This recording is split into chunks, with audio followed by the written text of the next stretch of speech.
Breaking news tonight, the major health scare across the country is lettuce making Americans sick. The alarming outbreak impacting 34 states, dozens hospitalized. Now experts say it could be linked to lettuce. Taco Bell voluntarily removing some ingredients. How to keep you and your family safe. The major change for ICE ordering agents to stop vehicle pursuits after 2 deadly shootings in less than a week. Plus what new surveillance video shows after that fatal confrontation in Maine. Catastrophic floods swamp Texas. Cars and trucks washed away. Rescue crews searching for those trapped. Plus more than 130 million under heat alerts as dozens of East Coast beaches are closed for bacteria. Captain Sully's heartbreaking diagnosis, the miracle on the Hudson pilot, revealing he has Alzheimer's. His moving message tonight. Dramatic video capturing beachgoers frantically running for cover. What caused this apocalyptic scene? Could daylight saving time become permanent year-round? The bill that just passed the House. And the T-Rex making history on the auction block, selling for a record $50 million. Why? Some scientists are blasting that sale. Plus, no longer stuck in the middle, the new move from United to replace the dreaded center seat on some flights. Top story starts right now.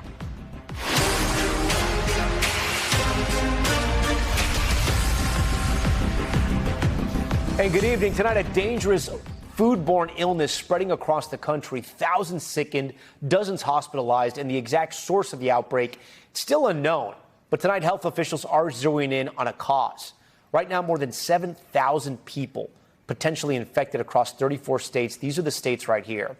At least 86 people have been hospitalized with the illness called cyclosporiasis. It's caused by this microscopic parasite that's creating huge problems. The major symptom, severe and often prolonged stomach issues, and they get bad. Health officials scrambling to find the source of the outbreak, now pointing towards lettuce as the potential origin. We'll explain what you should be doing to lower your risk of infection. Some restaurants taking matters into their own hands. Taco Bell slashing ingredients from their menu, though the chain hasn't been officially linked to the illness. In a moment, you'll hear from the former director of the CDC, the steps he says all Americans should take and why he thinks funding cuts could be making things worse. We'll walk through everything you need to know tonight to keep you and your family safe. We want to start with NBC's Ann Thompson tracking the latest on this outbreak. Tonight, 34 states grappling with cyclospora, the parasite that can be found on fresh produce, making Americans sick.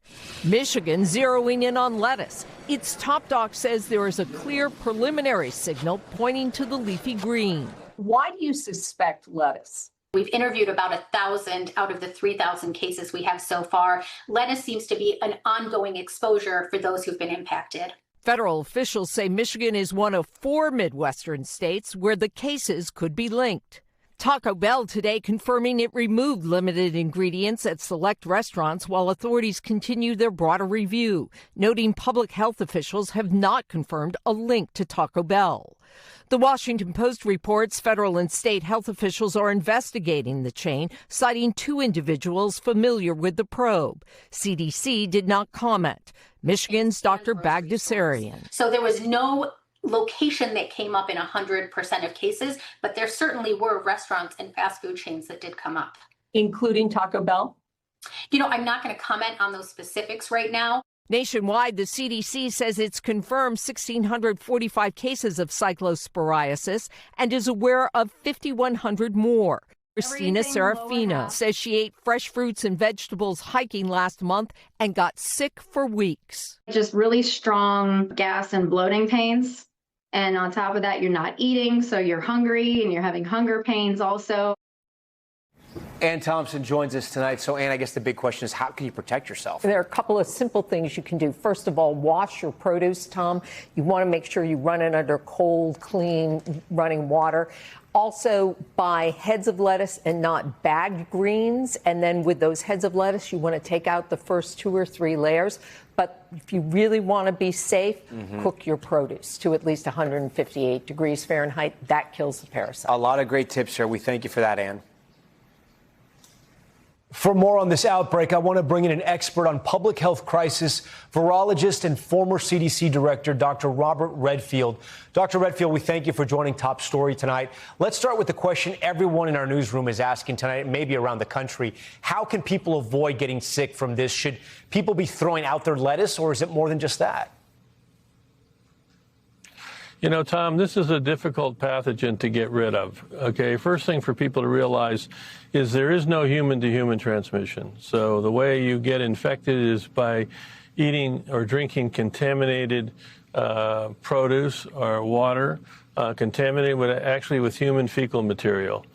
And the pathogen, when you get it, it has to replicate in the human body, and then it actually has to be excreted and stay in the environment for about 2 weeks for it to change forms, and then that changed form now can infect somebody else. And obviously, we've had outbreaks in this country from lettuce. We've had it from basil, cilantro, snow peas, and raspberries. So different produce can cause it. One of the problems is it's hard to get rid of. It's not susceptible to chlorine or formalin. And when you wash your produce, it really is a very sticky parasite. So it's really hard to get rid of. Even if you spin your lettuce in a lettuce spinner, it's really hard to get it out. So, Dr. Redfield, how can you tell if you have this parasite versus just regular terrible food poisoning?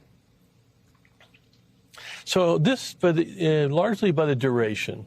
This parasite, when it causes illness, and again, as you point out, diarrhea and bloating, abdominal pain, you can have flu-like symptoms, nausea, vomiting, but this is going to last for 7, 10, 14 days. Wow. And if you have immune deficiency or HIV, it might last for a month. So it's really the duration that's going to help tell you, hey, this is not just yeah, that's got to lead to my next question. If you're going a week on this thing, you're losing a lot of liquids. Obviously, you can't hold anything down. I mean, do you have to be in the hospital? I mean, should you make sure you're being taken care of and making sure you have some type of IV or something? Yeah, Tom, two things. The big issue for illness is dehydration, as you point out. There's been about 80 to 100 people already hospitalized because of severe dehydration. So that's the key, is not to get severely dehydrated. The other good news is, though, that this is a parasite, and although it's a parasite, it's actually susceptible to an antibiotic, a sulfa antibiotic. So Bactrim or Septra, these will help you get well much quicker. So rather than go for 2 to 4 weeks, you may end up going for 5 to 7 days. We know the illness takes time to show up, right? Walk us through it. If someone ate something, say, yesterday, how long would it take to get sick, or at least to feel something's wrong? This is the problem, because it's not immediate. It could be as quick as 2 days, but it's much more likely to be 2 weeks. And this is what causes public health people trouble in trying to track the source. And what we really need to do is know the source. If I knew the source, then I could pull that product off the market. And this is a very hard pathogen to track down the source. When I was CDC director, we had a fairly aggressive food safety program throughout the country. And you can remember many times we tracked the source, to some contaminated water from a cattle farm, or we tracked the source, contaminated cheese. This is really hard to track the source. And so it's really a guess where it's coming from right now. Yeah, is it important to narrow down where it's coming from, or can we get a handle on it even though we don't know where the outbreak started? Well, the advantage is we know where it's coming from. We can remove it from the marketplace. I mean, that's the real advantage. Right now, as you know, you have some companies that are going to stop using lettuce in all their products. Most of the lettuce that they have is not contaminated. Maybe all of it's not contaminated. So in order to get around it, they remove all of it. So it would be better for us if we could say it's lettuce packaged at this factory on these dates, and then we just remove that. This is one of the reasons I'm a big advocate for strengthening our food safety surveillance programs. When I was CDC director, we had a very aggressive program across the entire country in partnership with the FDA.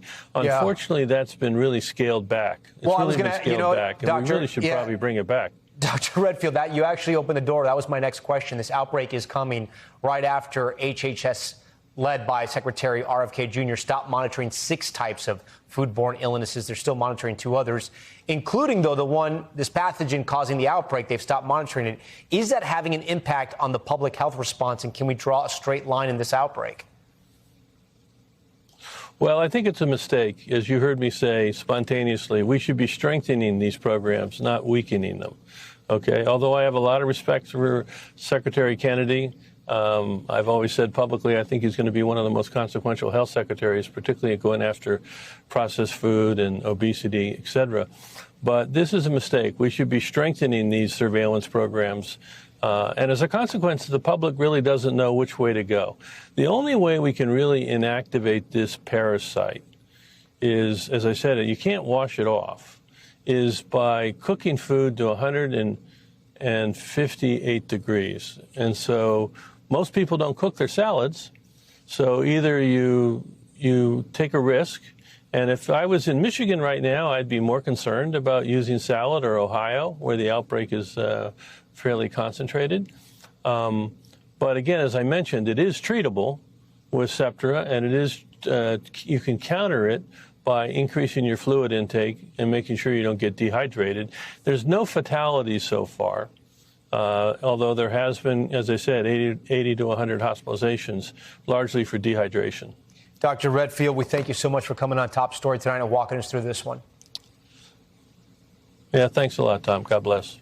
Okay, now to a major change tonight from ICE, the agency ordering all agents to stop chasing down vehicles as fury grows over 2 deadly shootings.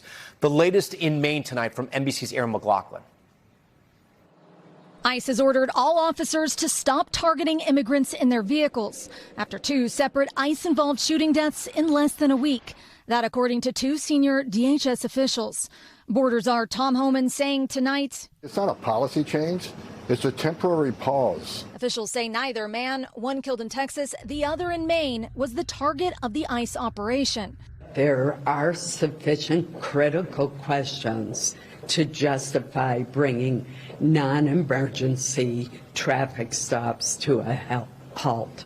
The order comes after yesterday's fatal shooting in Biddeford, Maine. The Colombian embassy today identified the man killed as 26-year-old Johann Sebastian Duran Guerrero, who DHS confirmed was authorized to work in the U.S.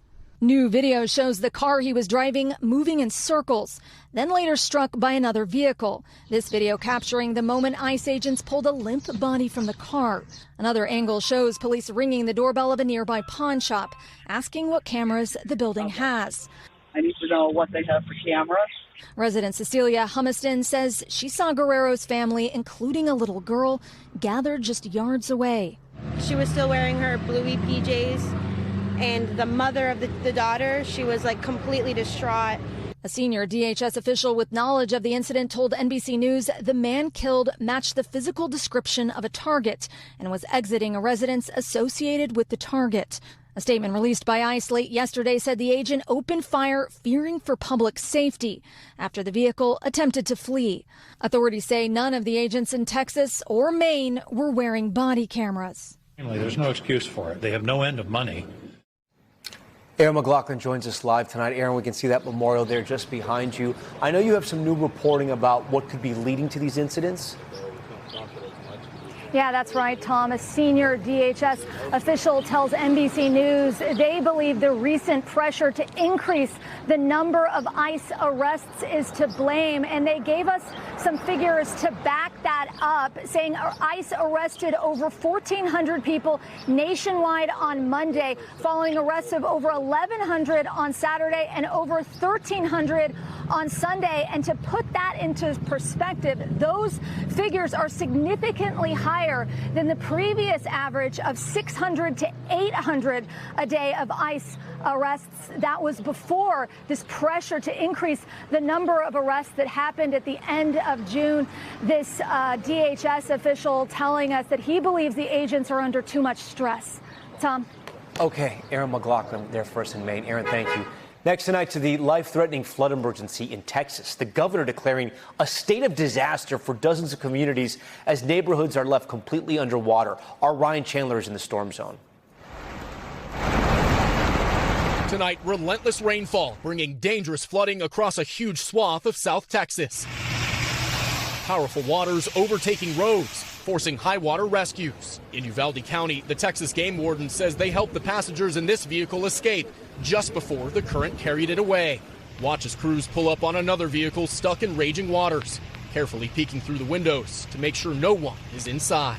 We managed to venture as far as here in the highest impact zone. Now you see the water overwhelming this side of the highway, is shutting down all of the traffic heading west from San Antonio. Parts of the area seeing up to a foot of rain. In Uvalde, these roads impassable, floodwaters submerging streets and surrounding businesses. In nearby Medina County, officials warning why travel may be especially dangerous tonight. They're traveling at night and quickly come up on a low water crossing before they realize they're in it. They're swept off. Meanwhile, widespread heat bakes millions across the country. In the Northeast, other dangers keeping beachgoers out of the water. In the New York City area, warnings of life-threatening rip currents. And in Massachusetts, dozens of beaches closed there because of elevated levels of bacteria in the water. While in the West, the heat fueling wildfires, including the Babylon fire in Utah, now burning more than 165 square miles. Back in Texas, families now bracing for heavy rain overnight that could make for more dangerous conditions tomorrow.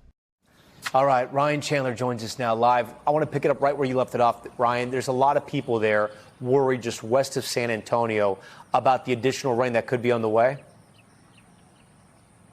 That's right, Tom. And it's not just the additional rain that's forecast to fall tonight and into the morning. It's what it's falling on. Look at this field here and this flooded street. Fields all across this region look like this. The ground is just so saturated. When that rain falls tonight, it has nowhere to go. It could make the risk for dangerous flash flooding that much more likely if the forecast holds overnight, Tom. Okay, Ryan Chandler there in the flood zone tonight. Ryan, we hope you stay safe. I want to get to NBC News meteorologist Bill Cairns.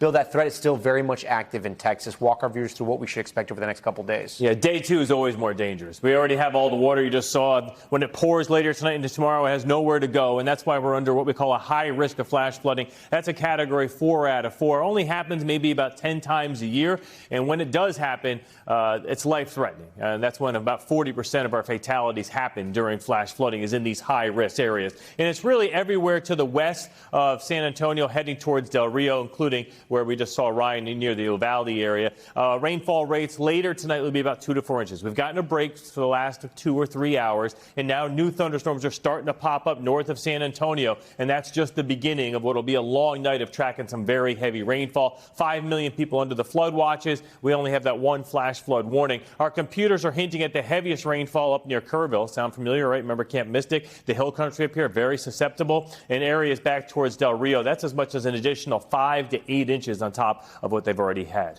Bill, talk to us about the brutal heat, right? More than 130 million people under heat alerts. I mean, it's scorching for some Americans out there. And it's widespread. We got Miami, Los Angeles, we go to Minneapolis, and even areas Washington, D.C., into New York, all under some sort of advisory or warning. That's why we got about 1 out of 3 Americans in this. Today, it was one of the hottest days you've had in 2 or 3 years in areas like Milwaukee. Tomorrow, numerous record highs could be broken.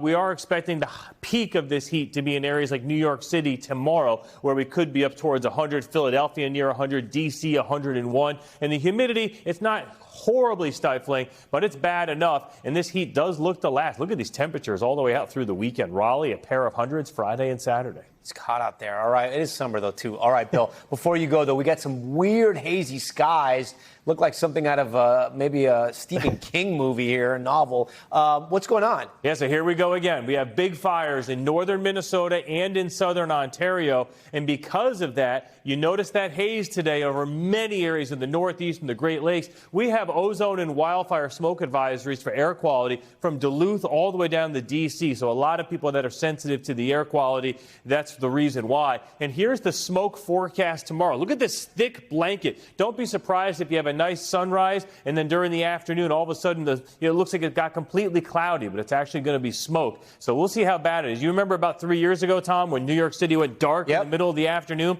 We're not thinking it could be quite that bad, but it still may be something a lot of people are running to their windows to see what it looks like. And that hazardous air, too. Okay, Bill, we thank you for that. Next time, we want to head to Washington. President Trump abandoning his threat to charge a toll in the Strait of Hormuz as gas prices are creeping back up. And we have new reporting tonight on just how much this war is costing Americans and where President Trump may be targeting next inside of Iran. NBC's Garrett Haake is at the White House. Tonight, as the U.S. conducts a fourth consecutive day of airstrikes against targets in Iran, a reversal from President Trump, abandoning a plan to charge protection fees to ships in the Strait of Hormuz barely 24 hours after first proposing it. I put it out yesterday. I thought it was good. I was called by different people, different countries, kings and emirs, and they said, we'd love to do it a different way. We'd love to invest in the United States with billions and billions of dollars. No allied countries have publicly confirmed any new U.S. investments.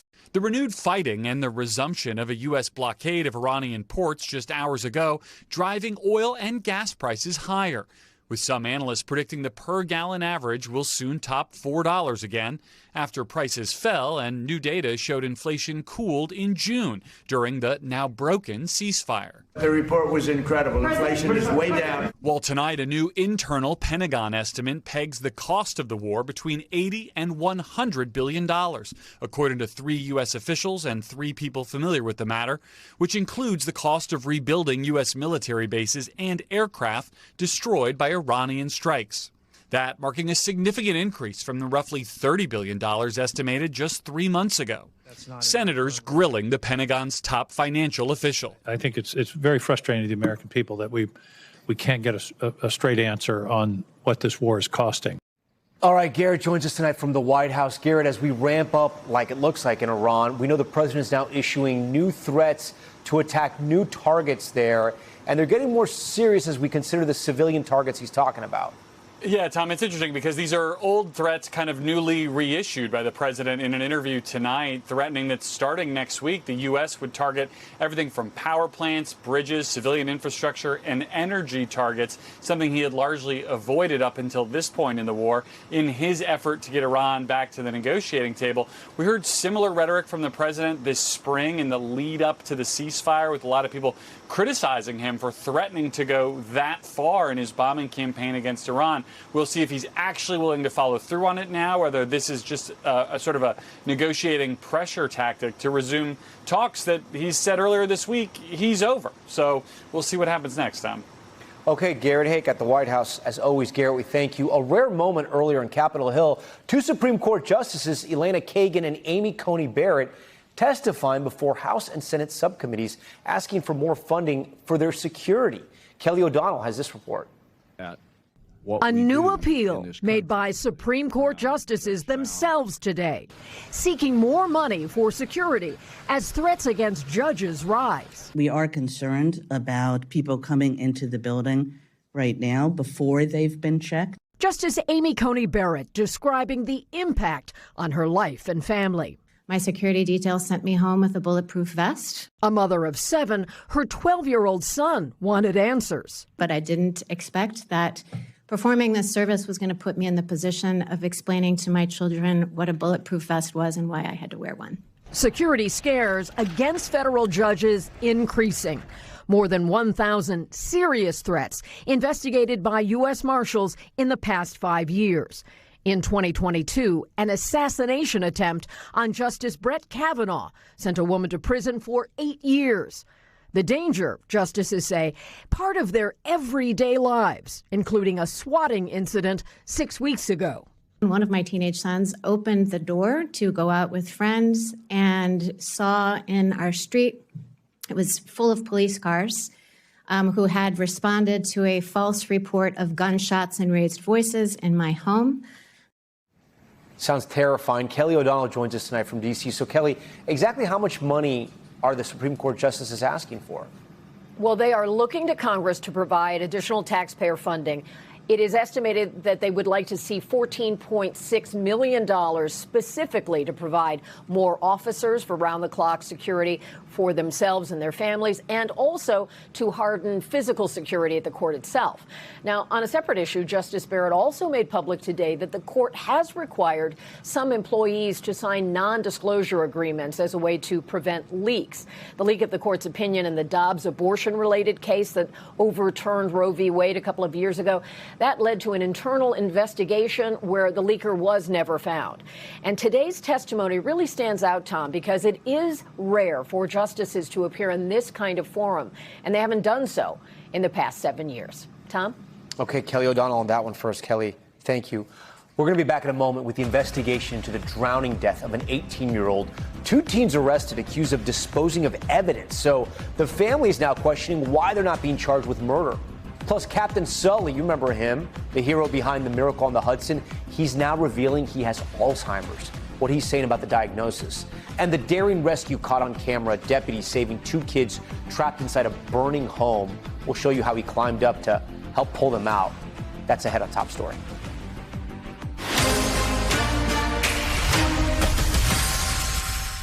We're back now with a new push for answers from a Texas family. Tonight, months after their son's body was found in a lake. Now 2 teens have been charged with tampering with key evidence. His parents questioning if those charges should be upgraded to murder. Our George Solis has the details. Tonight, a Texas mother questioning an investigation that determined her son, Daniel Irving, died accidentally and pushing authorities to bring new charges against 2 suspects. I feel like my son only received partial justice, but we're here to have murder charges brought against those 2. Earlier this month, 19-year-old Lucas Roper and a 17-year-old juvenile were arrested and charged with tampering with physical evidence linked to Irving's death. I've never met the 2 boys. I've never met them before. According to his family, the 18-year-old was last seen at his home on April 13th. New footage shows the moment he leaves the house and is seen here getting into a car, according to his family. Local authorities said he was found dead 3 days later near Lake Ray Hubbard, just outside of Dallas. Officials say his cause of death was drowning. Irving's family says he was on a swim team. According to the arrest affidavit, Roper told detectives the trio went to the lake to swim and fish, but that Irving drowned after jumping in. Authorities say Roper and the other teen threw Irving's clothes into a tree, tossed his cell phone, deleted messages between them, and fled the scene. Roper later admitting to detectives he, quote, was aware there would be an investigation and did not want to get into trouble. 2 young white men come to his house to pick him up, and they go fishing, swimming, and then they come back, but yet Daniel doesn't. George Solis joins us tonight from Miami. And George, police are saying anything about Daniel's family? Are they demanding further action? Yeah, Tom, so it's unclear if the Dallas Police Department is going to pursue any new charges with this case. They did express their condolences and did say this remains an active criminal investigation. Irving's mother, however, doubling down on those comments about her son, saying that he was an honor student and just an outstanding guy. Tom. Okay, George, thank you. Still to come tonight, the new push on Capitol Hill to make daylight saving time permanent. The House just passed a bill, but will it spring forward in the Senate or fall back? Plus, the World Cup stunner Spain shutting down France, punching their ticket to the tournament final.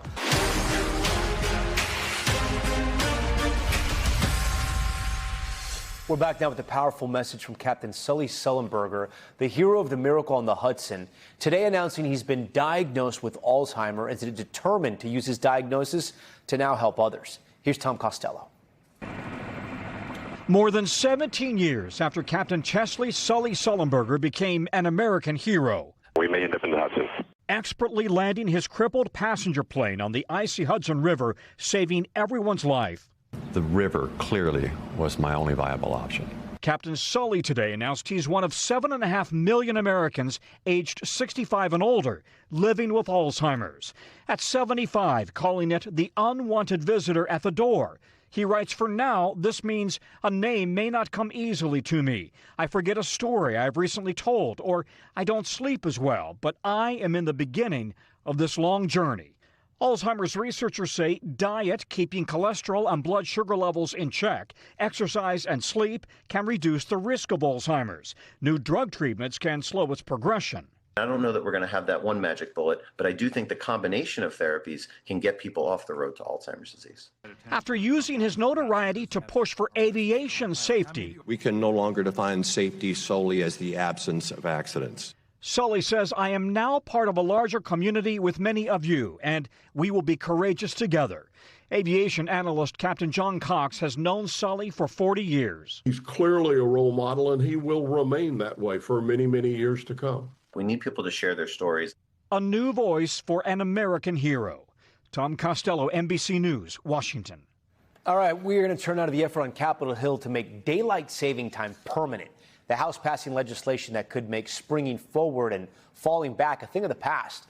It would keep the clock so that we have more light later, but could mean darker mornings. The move has bipartisan support and is backed by President Trump, but not everyone in Congress is convinced, and one trade group even saying it could disrupt air travel. I want to bring in NBC's Melanie Zanona on Capitol Hill. So, Melanie, the bill is heading to the Senate where it could face some opposition.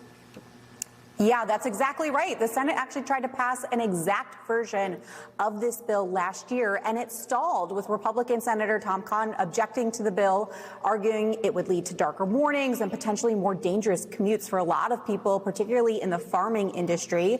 But this time around now, we have President Trump throwing his weight behind this bill, writing in a Truth Social post in May that it's time that people can stop worrying about the clock, not to mention all of the work and money that is spent on this ridiculous twice-yearly production.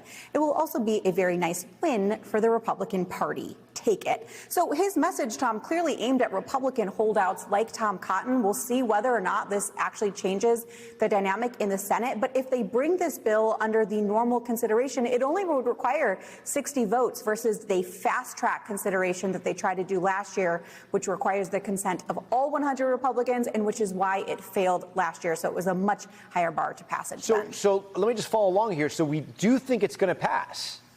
Potentially it could. That is still very much TBD. This has been something that has been fiercely debated, though, Tom, both in Congress and throughout the country. We should note that the Congress actually did pass a law in the 1970s to make daylight saving time permanent. And it became actually so unpopular and it was so hated that they ended up repealing the law just 1 year later. So understandably, there is still some reluctance in Congress to go down this route, which would have obviously a major impact on all of our lives, despite the fact that it is very popular in the polls. And let's talk about it. It is popular with Americans. According to an AP poll, only 12% of Americans like the current system. 12% like the current system. Most would prefer to keep that extra hour of daylight in the evening. But Congress has tried this before, as you mentioned. It hasn't worked. We're also seeing some pushback from one air travel trade group. What are they worried about? Because they just issued a real serious warning tonight. Yeah, this is a very powerful trade group that does have a lot of influence on Capitol Hill, so it's a really notable statement. And I want to read you part of what they said in this statement just out moments ago. They said changes to existing daylight savings time would have considerable implications for aviation, including passenger disruption, crew and aircraft positioning, and domestic and international connectivity issues. Airlines operate expansive, interconnected domestic and global networks that are reliant on stability and predictability. Any changes would need an implementation timeline that reflects these global complications. So the airline industry, obviously time is such a huge thing for the airline industry, getting flights on time. This is one of just many industries, though, that would stand to be impacted if this bill becomes law. Tom. Your sense there being on Capitol Hill, I know we're sort of unclear if this is going to pass. The timeline in this, when do we think this could actually get to the president's desk if it does pass the Senate? Well, at this point, we have not heard from leadership over in the Senate when they and if they would put this on the floor. Obviously, it would require some floor time that would eat up a considerable amount of time.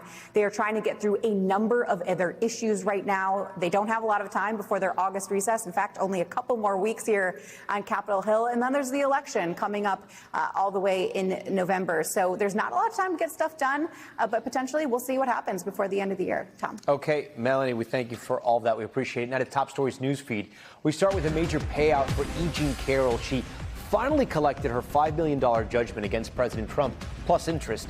It comes with more than 3 years after the jury found him liable for sexually abusing her at a Manhattan department store in 1996. and then defaming her when she came forward. A spokesperson for Trump's legal team calling the case a witch hunt.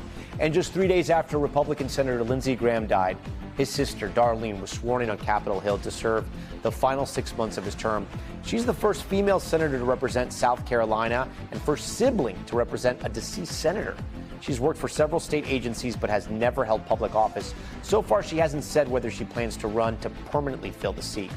And dramatic video out of Michigan showing a deputy racing to save 2 trapped kids inside of a burning home. The drone footage shows him climbing up on a trash bin, then pulling the kids out of that second-story window before lowering them to safety. The Oakland County Sheriff's Office says the young boys were treated after inhaling smoke, but both are expected to be okay. And another shocking finish in the World Cup, Spain shutting out France and its high-flying offense. Final score 2-0. The win sends Spain back to the tournament final for the first time since 2010, when it captured its first and only title. The country is set to face off on Sunday against the winner of Argentina and England. All right, coming up, the dramatic video overseas, what sent these panicked beachgoers sprinting for cover. Plus, T-Rex for sale. Got $50 million. The rare fossil going for a record price at auction. We speak with a paleontologist, not so happy about it. You'll want to hear from him. That's next.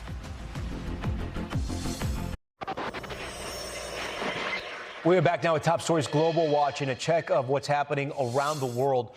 We start in Thailand, where authorities are now confirming 30 people were killed in that massive fire at a music bar in Bangkok. They say more than 70 others were hurt, 24 of them still in critical condition. No word yet on what caused the fire. Police say most of the people who died were found trapped in bathrooms without windows, where they may have been trying to escape the flames. In southern France, a huge storm rolling in on a beach, sending crowds scrambling. Look at this. You can see that cloud of dust and strong wind, umbrellas and tubes flying as people try to take cover. Meteorologists say the area was likely hit by a rare roll cloud, which can happen when very cold and warm air mix. And a space crew from the U.S. and Russia arriving at the International Space Station for an 8-month mission. The rocket blasted off this morning from Kazakhstan. 1 NASA astronaut and 2 Russian crewmates were on board. The launch putting a new spotlight on the 2 countries' cooperation in space, even with ongoing tensions over Russia's war in Ukraine. Now to the colossal controversy over the auction of a T-Rex fossil. The massive skeleton, dubbed Gus, was sold by Sotheby's for just over $50 million, making it the world's most expensive dinosaur sold at auction.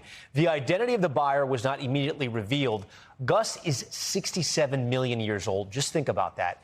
And take a look at the scale of him. He stands 12 and a half feet tall, 38 feet long.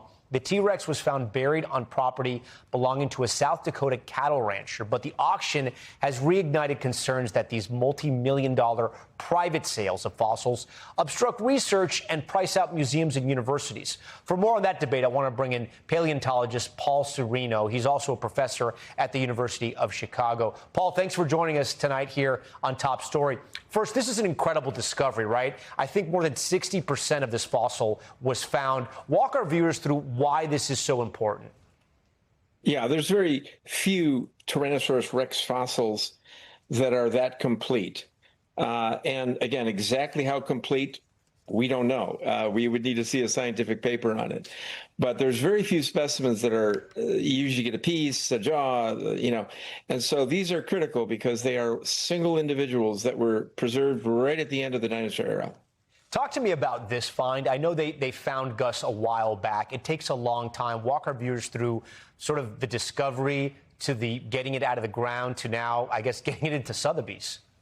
Yeah, sure. And a lot of that process, it's a long process. It was found, pieces were found by a rancher who brought some people in who could understand how to collect something. And then really you map, actually these days, we 3-dimensionally record the process of an excavation so that you can know where all the pieces come from and anything that's associated with the skeleton, the sediment, the animals that are associated with it. So this is part of the story that may never actually be revealed if this disappears behind private curtains somewhere. And this is part of the reason why we feel that these very unique items of our country's deep history should belong in the public domain. It is impossible to know who bought this at the current moment, and it may disappear forever. from the eyes of the public, from the eyes of scientists, and this is what we're concerned about. But even more than that, this $50 million price will go around the world. I work in the center of the Sahara and many other places around the world. They will all hear about this, and their fossils will also be under deluge of collecting and being sold on the private market, impossible essentially to protect. And Paul, I mean, clearly, you have an opinion on this, and it's because kids, students, people like yourself may never get a chance to see this thing up close if whoever bought this never decides to put this out in the public display, if they want to keep it in their home or on their property somewhere around the world. Doesn't always happen, but it happens frequently enough. And then it's all the cases you don't hear about that were sold online, not at Sotheby's at such a high price, that is the real price to pay. We're living in an age of discovery. Everybody knows what a dinosaur is now. That wasn't that way 20 years ago when I went into the field. Everybody knows what a dinosaur is, including all the ranchers. And with sales like this... Wait, Paul, real quick. Explain that to our viewers, though. How does everyone know where they are, how to get them? How is it? How are people? No one knows exactly where they are, but when an ancient bone is found, this is not a mystery to a nomad herder in the middle of nowhere. It's not a mystery to a rancher, especially one in South Dakota. And so many more fossils are being found now. We're living in an age of discovery, but we're also losing them at a faster rate, especially when you put a price tag on it. This is not a mineral. This is not something like oil. This is an irreplaceable resource that for the next couple of generations is going to be found and really should be preserved for everybody. So the $50 million, where exactly does that go? Does that go straight to the rancher?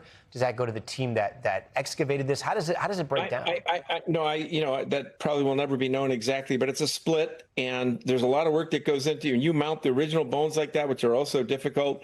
Probably spend $1 million just to mount the bones. You got to prepare them. There's a long process involved in collecting something like this. So those bills need to be paid off, and then it's probably a split for somebody doing that work and making it as nice looking as it is. But, so I just feel that we are in a true era of discovery. Anybody who thinks that everything has been found, no, it hasn't, but it is incredibly precious and rare. I'll just give you one example. A new taxon was named Nanotyrannus just yesteryear because they discovered that it was not Tyrannosaurus rex. Again, this comes from careful analysis and comparison of specimens. Fortunately, that ended up in a museum. It was also sold, but it ended up in a museum. Many fossils are not that fortunate. Before we go, so people understand where you're coming from, how rare is Gus? What we've shown our viewers tonight here, how rare is that find and the amount that they found, the amount of fossil they found intact? Top 3 tyrannosaurs in terms of completeness. I have a tyrannosaur that's 3-dimensional, the only one in my lab, in my fossil lab. This dinosaur back here, only one was found. For these kinds of fossils are incredibly rare.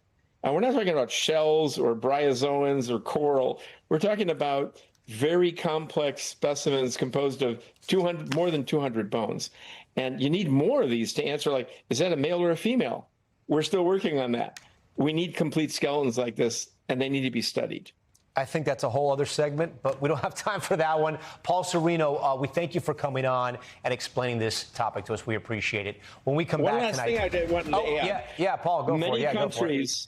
Many countries, including one known as Canada, just north of the border, with many of the same dinosaurs, including T-Rex, have passed laws to everyone's happiness that allow specimens to stay in that country and be studied. So we can do that if we choose.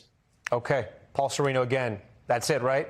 Okay, I think we're good. Paul, we appreciate it. We thank you for your time. I hope to have you back on the broadcast. Coming up here on the show, it's one of the greatest luxuries on a flight, an empty middle seat. Now, one airline is offering to keep it open if you're willing to pay. But just wait till you see what you get for what you pay for. It's kind of crazy. We'll break it down, the update, and how it works next.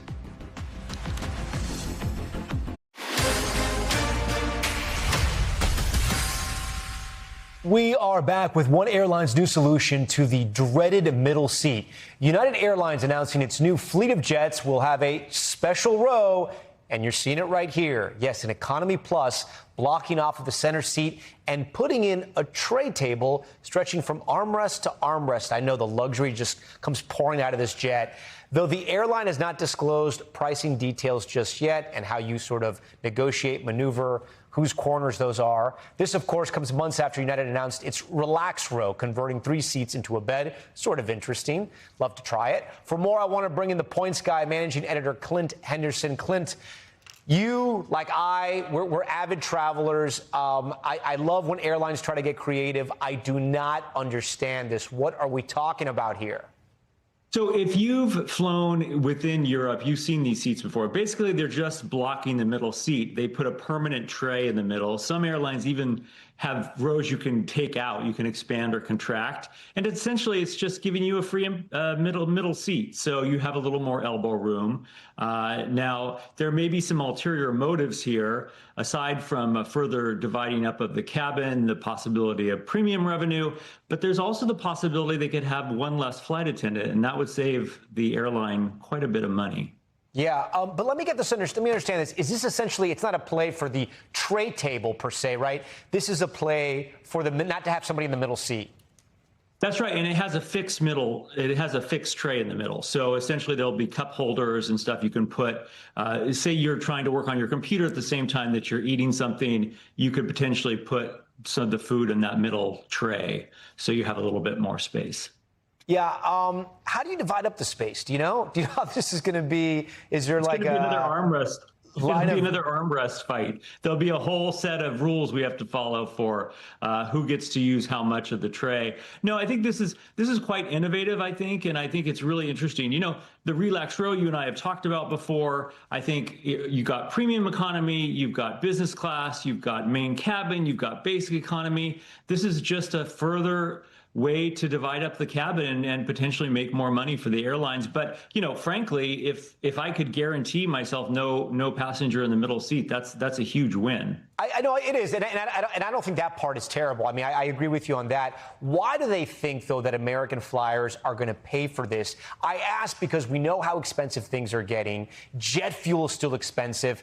The war with Iran is not ending, as we now know, anytime soon. So you can't sort of forecast when prices are going to come back down. And the airlines have said as much. They're not going to come down. So is there a marketplace, do you think, for this for American travelers?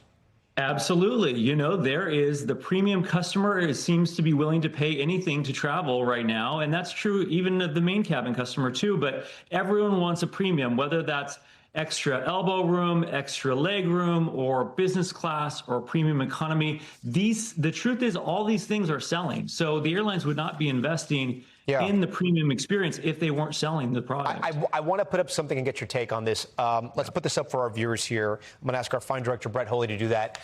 We know the airlines, it's not always all about customer comfort, right? Their bottom line, their business. And Business Insider reporting that federal regulations require United's 150-seater A321 XLRs to have one flight attendant per 50 certified seats, plus a fourth due to the complexity of the sliding doors in business class.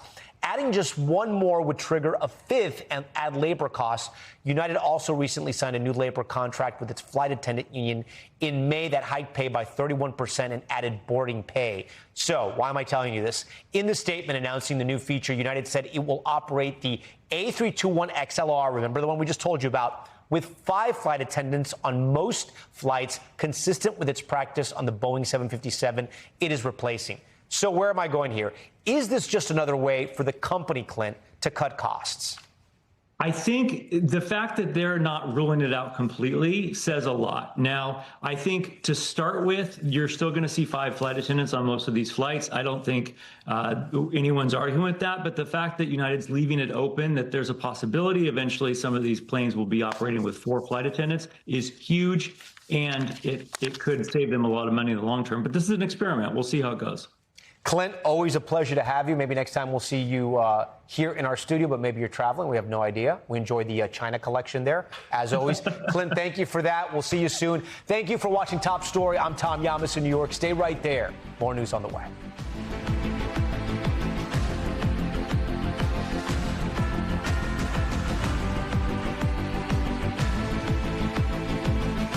We thank you for watching, and remember, stay updated on breaking news and top stories on the NBC News app or watch live on our YouTube channel.